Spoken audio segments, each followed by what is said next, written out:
Alright, so I'm Allan, and I'm here to review Assassin's Creed Brotherhood.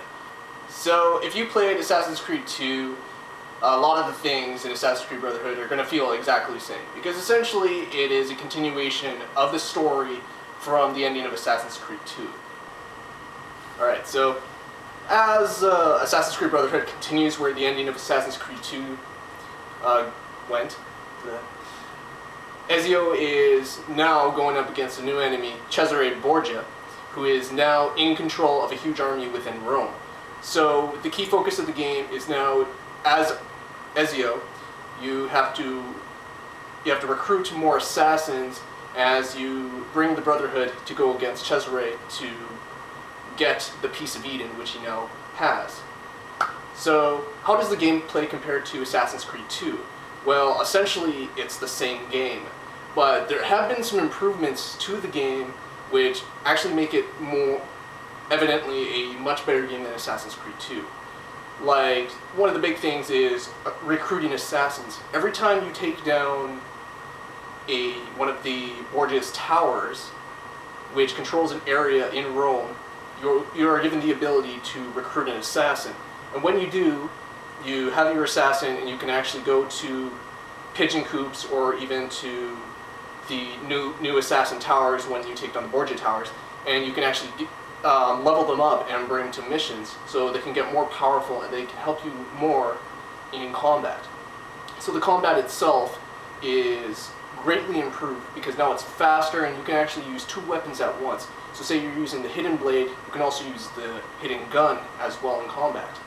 One of the other things that they brought over from Assassin's Creed 2, but improved in a sense, is renovating the town, where in Assassin's Creed 2, you just renovated the villa that Ezio stayed in.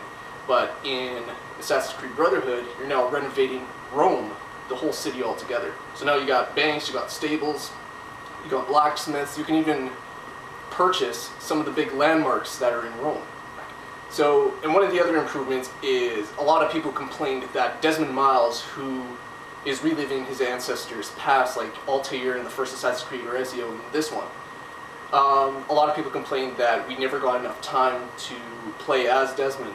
But now there is actually a lot more time to actually control Desmond, as pretty much a good portion of the first part of the game is it's you and the other group of assassins going from one hideout to another.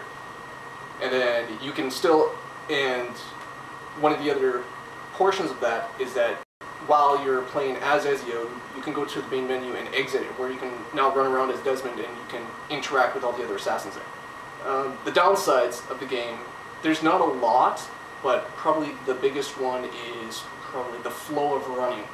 Whereas if you're going at a high, fast pace, sometimes you'll run into a wall, or you'd be like running up a wall that you don't want to. So if you had a complaint about the free flow of running where you kind of lose your momentum along the way, it's essentially the same thing in this game.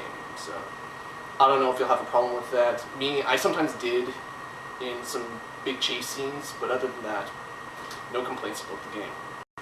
That's about it to touch on Assassin's Creed Brotherhood. My closing statements is, if you loved Assassin's Creed 2, you'll love Brotherhood, because to me it's a vastly superior game. They do a lot of things to improve on gameplay and everything in general, and they also improve on the story. If you didn't like Assassin's Creed 2, then you probably won't like Brotherhood. Who's to say? And that's it. My personal opinion on it is that I really loved Assassin's Creed Brotherhood. To me, it is maybe Game of the Year for me, and that's a long saying that I actually have two other games that are tied along with Brotherhood that are also going for Game of the Year. So, that's a review.